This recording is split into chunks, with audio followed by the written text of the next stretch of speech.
दोस्तों, क्या आप भी पढ़ते तो बहुत हैं, लेकिन याद कुछ नहीं रहता। किताब बंद करते ही लगता है सब दिमाग से उड़ गया।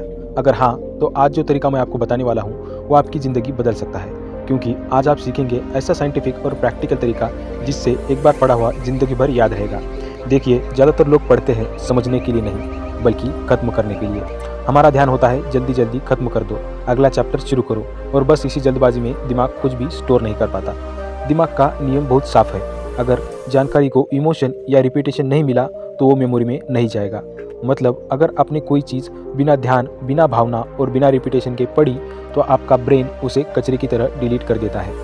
आपका दिमाग कंप्यूटर नहीं है, ये एक इमोशनल स्टोरेज मशीन है। दिमाग वो चीज़ें याद रखता है जो या तो बहुत दोहराई गई हो या फिर जिनमें कोई भावना जुड़ी हो। उदाहरण के लिए, आपको अपने बचपन की कुछ बातें आज भी याद है, लेकिन पिछले महीने की पढ़ाई याद नहीं। क्यों? क्योंकि बचपन में उन पलों में भावनाएं जुड़ी थी, हंसी, डर, प्यार, दर्द।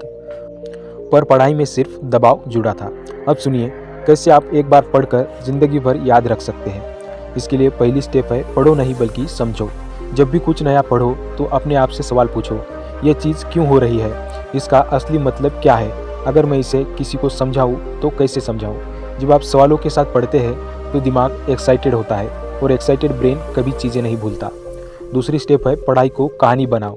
दिमाग डेटा नहीं, कहानियाँ याद रखता है, इसलिए हर टॉपिक को कहानी में बदल दो। जैसे अगर आप साइंस पढ़ रहे हैं तो समझो कि उस खोज के पीछे कौन था, क्यों किया गया, कैसे प्रयोग हुआ, क्या रिजल्ट मिला, और इसे एक कहानी की तरह अपने दिमाग में रखो।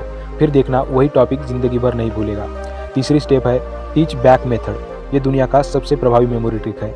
जो भी आपने पढ़ा है उसे किसी को समझाने की कोशिश करो। अगर कोई नहीं है तो खुद को आईने में समझाओ, क्योंकि जब आप किसी को चीज़ सिखाते हैं तो आपका दिमाग उस जानकारी को गहराई से प्रोसेस करता है। इससे वो मेमोरी लंबे समय तक रहती है। चौथी स्टेप है, रिपीटेशन विथ गैप रूल। याद रखने की कुंजी है स्पेसिंग इफेक्ट। मतलब बार बार पढ़ो लेकिन बीच में गैप रखो। जैसे पहली बार पढ़ने के 24 घंटे बाद उसे दोहराओ, फिर 3 दिन बाद, फिर 1 हफ्ते बाद और फिर 15 दिन बाद। ये गैप रिपीटेशन ब्रेन में दीर्घकालिक मेमोरी बनाता है। पांचवी स्टेप है, विजुअलाइजेशन टेक्निक। हर जानकारी को दिखने लायक बना दो। अगर आप भूगोल पढ़ रहे हैं तो मानो कि आप उस जगह पर खड़े हैं। अगर इतिहास पढ़ रहे हैं तो कल्पना करो कि आप उस समय में जी रहे हैं। जब आप चीज़ों को मूवी दिमाग में बनाते हैं तो आपका मस्तिष्क उन्हें वीडियो फाइल की तरह सेव करता है। छठी स्टेप है, इमोशन जोड़ो। कभी गौर किया है कि जब किसी बात से हमें खुशी, गुस्सा या फिर प्रेरणा मिलती है तो वो बात हमें लंबे समय तक याद रहती है। तो पढ़ते वक्त खुद से कहो, वाह, ये तो बहुत दिलचस्प है, मैं इसे ज़रूर याद रखूँगा।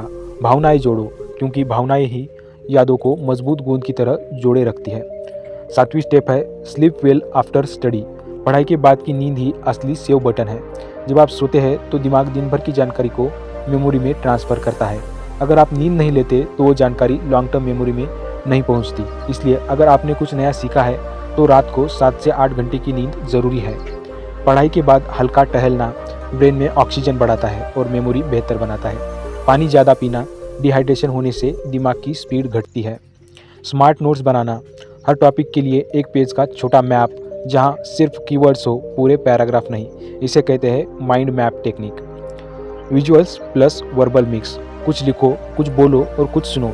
तीनों सेंस एक्टिव रहेंगे तो याद शक्ति 3 गुना तेज़ होगी। मान लीजिए आपको न्यूटन्स लॉ ऑफ मोशन याद करनी है।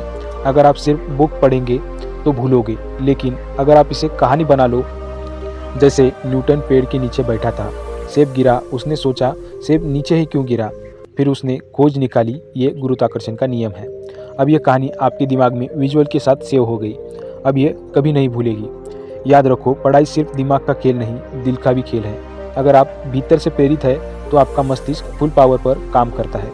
हर बार पढ़ने से पहले खुद से कहो, मैं ये सीखना चाहता हूँ, क्योंकि इससे मेरी ज़िंदगी बदलेगी।